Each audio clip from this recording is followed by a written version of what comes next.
Welcome to the Business Spotlight Series. My name is Kristi Davis, and I'm a certified executive and leadership coach here at Action Coach in North Texas. Today, I have Raution Jaiswal with InsuredMine Company as my guest. Today, we're going to be talking about his business, his journey into business ownership, the challenges, best practices, and share a peek into what it's really like to build and operate a business. If it's your first time here on the channel, be sure to like and subscribe to get notifications when we drop conversations like this in the future. Raution, welcome, and thank you for being here today. Would you take a moment and share just briefly an overview of your background and a little bit about your business? Sure. Thank you, Kristi, for inviting me. I appreciate this opportunity. So I'm Raution Jaiswal, CEO and co-founder of InsuredMine. We started the company in 2018. It's a sales CRM marketing automation platform designed for independent insurance agents. So in other words, we call it a vertical SaaS CRM, just designed for a very specific market, which is independent insurance agents. And that's what we are serving. What a unique niche that you have found. I find that so many businesses a lot of times try to be all things to all people, and you've really honed in to what's successful. What do you attribute that to? Well, it's very interesting journey. When we started, the idea was very different than what it is today.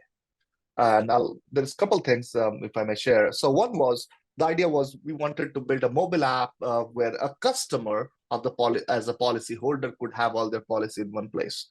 But then as we started on that entrepreneurial journey, we realized the value and the revenue was misaligned because who was getting the value was the insured and who was paying was the agent. And so, who was paying was not getting anything and who was paying, getting everything was not paying. So we pivoted. We pivoted to who was willing to pay, which was the agent, and their need was very specific to, hey, I want something that will allow me to sell better, be more efficient. And we started building for them. And we realized there is enough meat on the bone just in this segment. Why try to just dilute that and then try to be everything to everyone and then not be able to accomplish anything? Having said that, another interesting aspect is, when we are building this, we were not building a CRM. We were building a solution that the agencies were looking for to their need. And so they said, okay, hey, imagine, the metaphorically, hey, build me two eyes. I built two eyes. They said, build me two legs. I built two legs. They said, add two more legs. I added two more legs. And then we said, they said, add a tail. We added a tail. And then we realized it looks like a dog. So let's call it a dog. So that was the CRM dog that was built over a period of time before we realized we were building pieces of it. That's how this came into picture. And you couldn't have possibly done that. At Action Coaching, we talk a lot about tracking and measuring. You couldn't possibly have gotten along in that journey without doing that. Tell me a little bit about that evolution of tracking and measuring that led you further down your journey.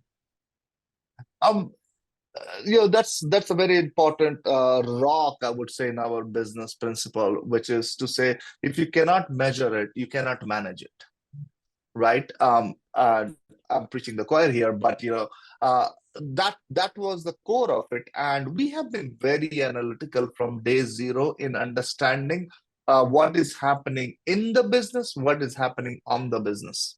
And so the analysis to understand customer data or our operating data was very important to us. And so when we would roll out a feature, we would say, okay, let's see what's going on with these customers. How many are using it? How many hours they're using? What's the benefit it is adding? So every incremental features. So we roll out, excuse me, we roll out at an average of 600 to 700 new features or enhancement in a year. And that's a lot. And it's a very high speed, well-oiled machine that is humming in and out, day in and day out, trying to not only understand customer, their need, listen to them at a decibel that nobody else is willing to listen, try to decode that into a technical solution, give that solution, and then measure it, the impact of it all the way. And so key, listening, actually listening to your client, your customer, and being able to reinvent or fine tune solutions that But they are needing. What a very proactive business mindset and approach you've taken. So, Raulston, you've talked a little bit about some of the uniqueness of your business, but I want to take just a little step backwards. When you look at your role as CEO, how many hours are you spending on your business and in your business? How many, yeah, is it more strategy and planning, or is it actually working in the business? well, I'm not your ideal guy who talks about work-life balance. So definitely, even after 6 years, at an average, if 12 hours to 14 hours is my normal day. And I think I have slowed down from 16 to 18 hours a day. And it was really crazy for the first 3 to 4 years, especially during COVID. I would wake up at 6 a.m., the day starts, and the day won't end until 3 or 4 a.m. And you'll go for 2 hours of sleep and get started. It was just the insane cyclical time frame. Having said that, so again, that's why I say I'm not your poster child for, work-life balance or anything. Because, and I'll tell you, it does not, I do not regret any of those.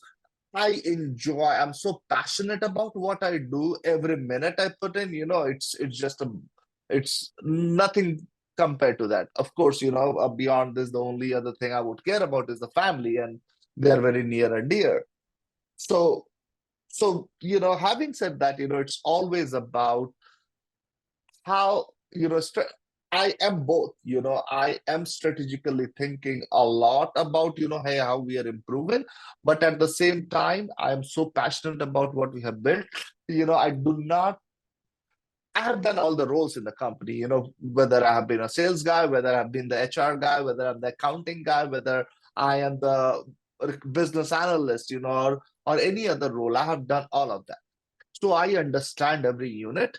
And so I would roll my sleeves, or the marketing guy, right? So I'll roll my sleeves and work with everybody in, help me understand. Because I'm always a curious learner. So I'm trying to learn their business, hey, what are you doing to improve? Having said that, those are all tactical. But then because I understand every unit, I roll it up to think it in the big picture. Hey, is this directionally aligned? Because I would tell you, today in this tough market, when we are seeing that companies are folding left, right, and center, we are growing 70 to 100% CAGR last 3, 4 years. We have been last year we became profitable. We are looking at a double-digit profitability this year. We have added more staff. All of that positive uh, direction of the business is happening because we have made sure our strategy is very well founded with the right uh, basics of the business, and that has what has helped us all along. You kind of answered my next question already. When about your marketing, about your leads, successful business, what are you doing?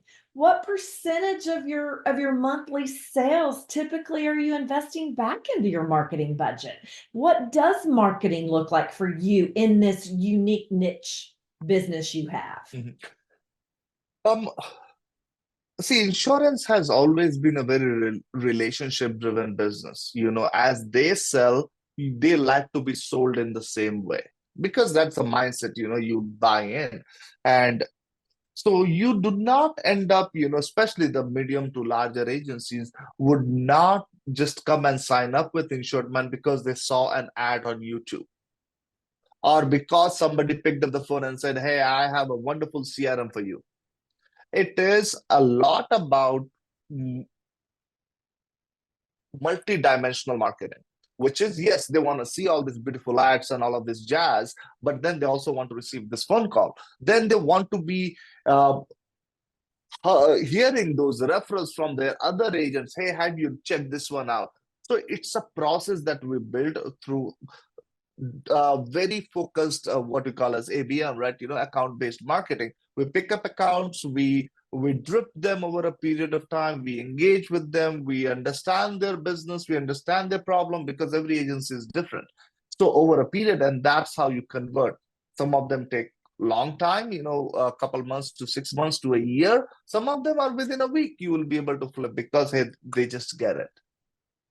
Yeah, I love that. You talked a little bit about your leadership style based on learning every aspect of the company and having an understanding to be able to hear and be able to see big picture. But when you talk about that, how would you describe your leadership style in business, and how's it changed over the years? Certainly, it has changed a lot. I would say, because I am trying to do uh, much less of the more things. Where I am trying to, so I was fortunate. I was able to find a coach, a mentor several years ago, and it's been like therapy. Every week we would connect and we would talk about, okay, what are the big boulders? And every week, if you understand your big boulders, it's very important not to be lost in the minutia of the details of some of the things which are trivial, rather than, hey, I would rather get two things done, but those will be the two biggest thing that would have the biggest impact.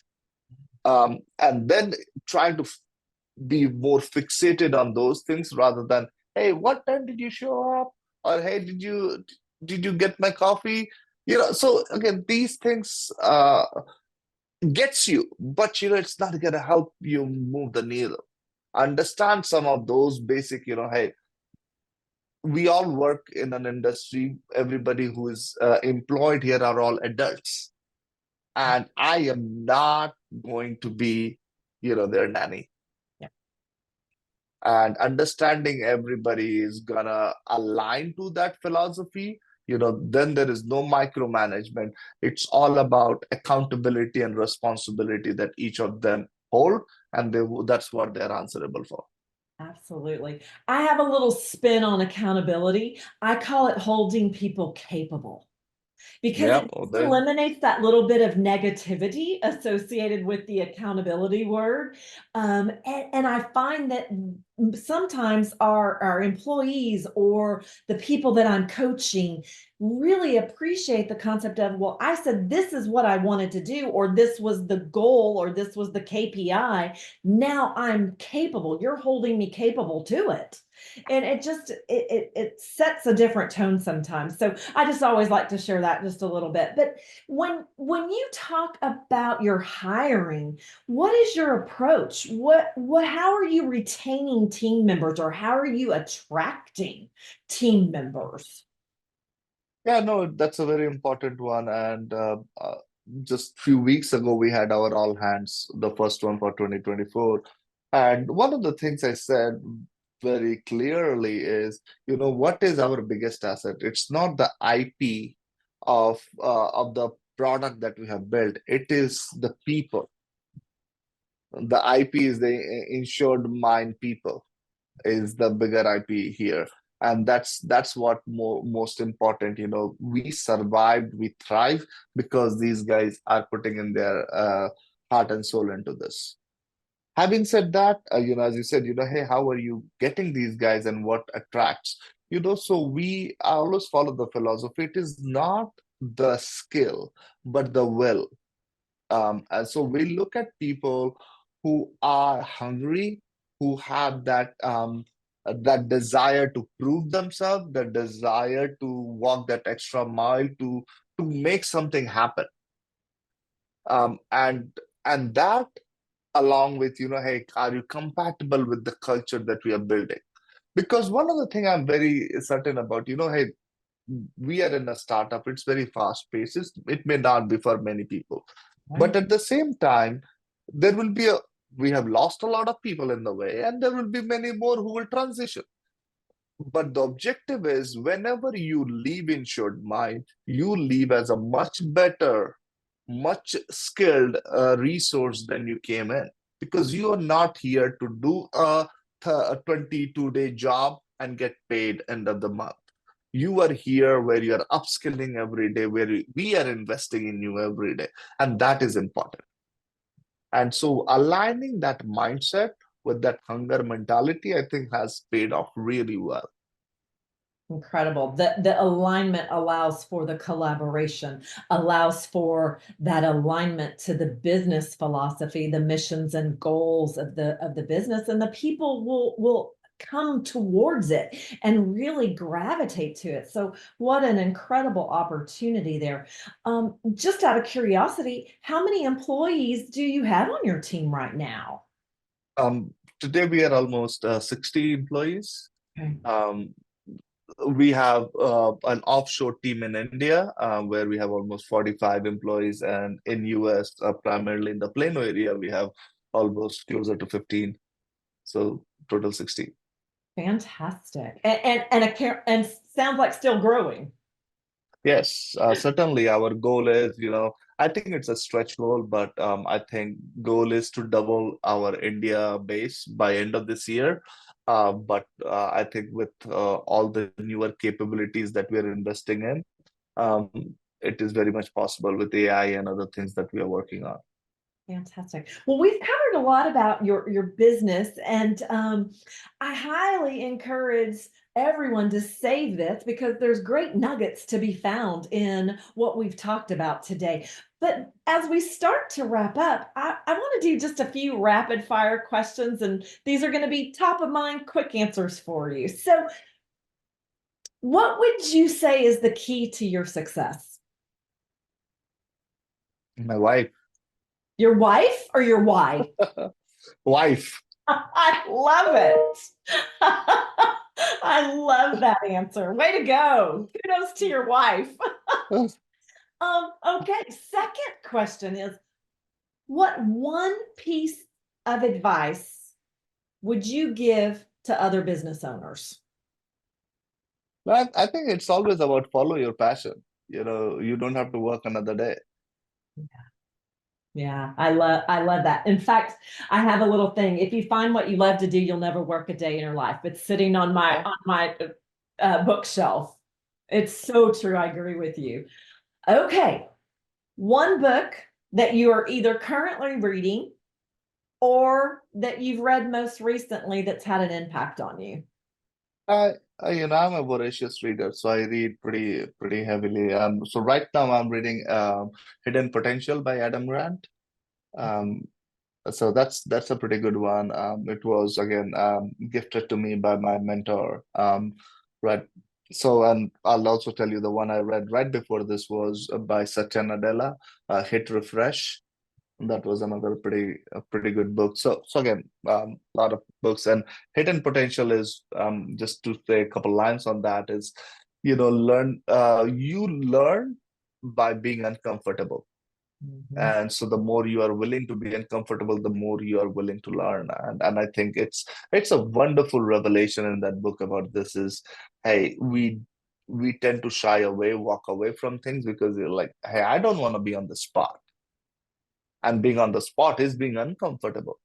Absolutely, it is. I Um, have lots of words that I say, and one of my things is nothing great happens in your comfort zone.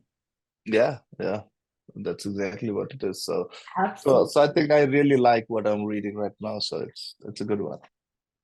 Okay, one last rapid fire. If you had just one area to choose in your business that you could immediately improve on tomorrow, what would it be?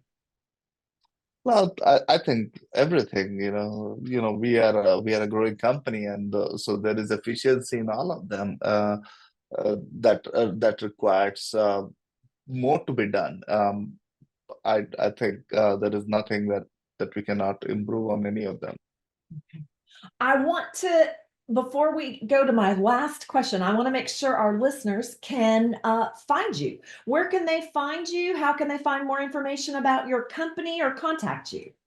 Yeah, yeah, no, again, I think today we all live in a digital world. So, the best way to find me is on LinkedIn, right? Raution Jaiswal, just type in, it's a very unique spelling. It's Raution. So if you type in and Dallas, Plano, any of those, probably it should pop up.